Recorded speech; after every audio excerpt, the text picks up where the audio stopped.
high cholesterol, sadness, extreme fatigue. All good things in life inevitably come with baggage.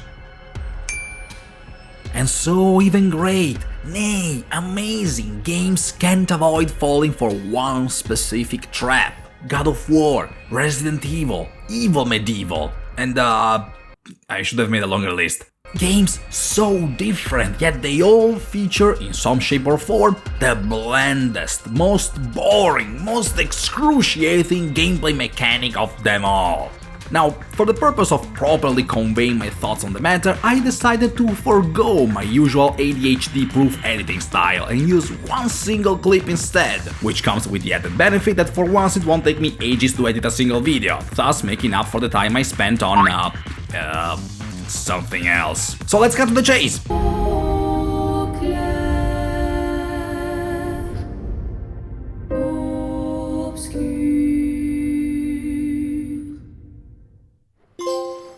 Expedition 33. I love Expedition 33, you love Expedition 33, everybody loves Expedition 33. Maybe it wasn't a good idea to use it as prime example, but here we have it, right in front of our delicate eyeballs, the worst gameplay mechanic of them all. Can you see it? No?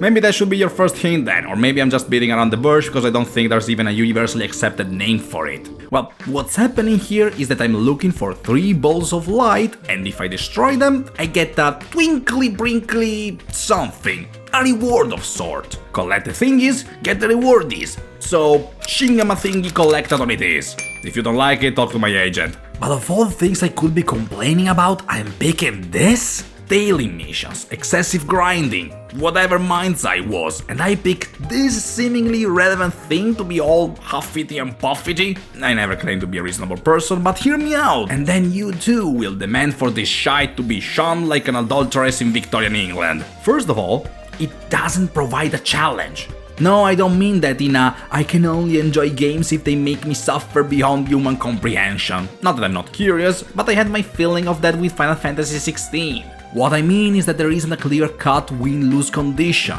Think mini-bosses. Either I beat them, or I lose, and I know I have to improve my strategy. A platforming section? Clair Obscur certainly has those, and even if they're as smooth and pleasant as the ones from Bubsy 3D, you can still learn how the banana physics and animations work and succeed. Maybe an actual scavenger hunt, where you need to understand hints and clues from a secret pirate map. Yeah, it's a challenge. Shingama thingy collectathons instead don't really have a logic, and as such become very frustrating very fast. I'm just moving in circles over and over again until I just so happen to be lucky enough to move the right stick to the right angle at the right moment. I'm not challenged. I'm asked to validate the art director for making some pretty sceneries, and if I stare at them for long enough, I'll be rewarded for looking so damn smart. You know. Just like in real museums, except way less fun, and there are no cute intellectual types noticing my bulging, overflowing knowledge. Does it look like I'm enjoying myself here? Do you think me trying to force choke the oxygen surrounding me and spamming magic bullets everywhere is a sign that I'm just that goddamn entertained? For Christ's sake, I even tried to use the color blindness accessibility settings, but that didn't help one bit, especially when you keep in mind I'm looking for a stupid ass ball of light. And maybe you didn't notice it, but everything is light here. Don't take it the wrong way, it's a neat artistic choice, but this is the proverbial needle in the pile of needles which are sent straight into the goddamn sun. And when enough time has passed, you start double guessing yourself. Did I already check this specific point? Maybe if I look at it for 5 minutes, I'll manifest the thingy through the power of bitterness and self-hatred. And the worst one. What if the little ball is simply further away? That would be too far from where I found the other two, so it wouldn't make much sense, but what if? Do I try a completely different area where this cycle of pain will start over, or stay here, knowing I might be simply misjudging the mental sanity of whoever placed these collectibles around in the first place? All this pent-up aggression towards life and the entire universe mounts ever stronger because I know I can't stop. You don't know if the reward will just be 1,000 schmeckles or a new power-up, and realizing I might be missing out on a unique item without even being challenged in any deterministic way fills me with pure anger. I would kind of let it slide if it was used in a game where analyzing the environment made sense. A detective game?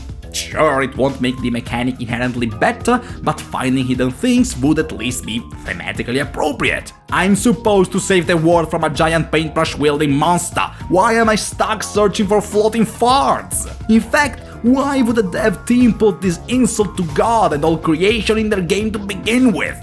Well, I understand the reasoning behind it. You can't make the player just go through a long corridor fighting hordes of enemies with no pause whatsoever. Even the most fun combat system starts numbing your senses if repurposed non-stop for hours. You need a brief moment of respite where the player can just detach from the main loop.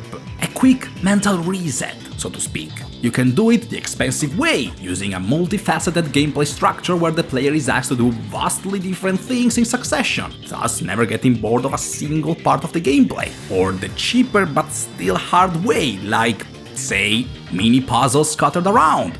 Those are still commonplace, and while nobody's fondest memories of, say, Uncharted was matching the right color with the right shape, it's also thanks to those slower, subdued sections that the subsequent bombastic set piece felt even more powerful.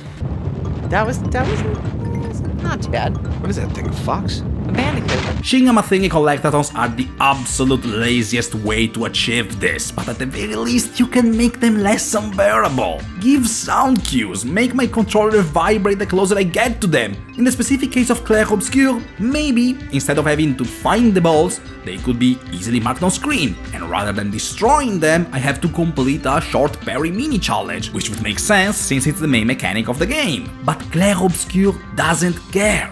Clair Obscur picked the most mind-numbing choice, and here's the thing, Clair Obscur didn't even need them. There's already a form of loop breaker in place, in the form of exploration. Pretty much every level has a few hidden areas, secrets and mini-bosses to find. The exploration already provided that moment of respite, so sending me on this goddamn goose chase was completely useless. And maybe some of you might have even seen the missing ball of crap in this clip, while I didn't, but does it matter? The point still stands. Is it fun to do?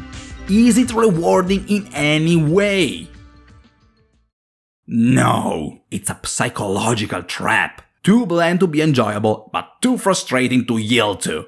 A cursed cycle where I'm constantly straddling the line between wanting to get back to the fun part of the game and pushing through the boredom on the off chance I'm missing out on some cool stuff I can use in combat. The only way I can truly beat it is to accept my ego got hurt by it and just quit.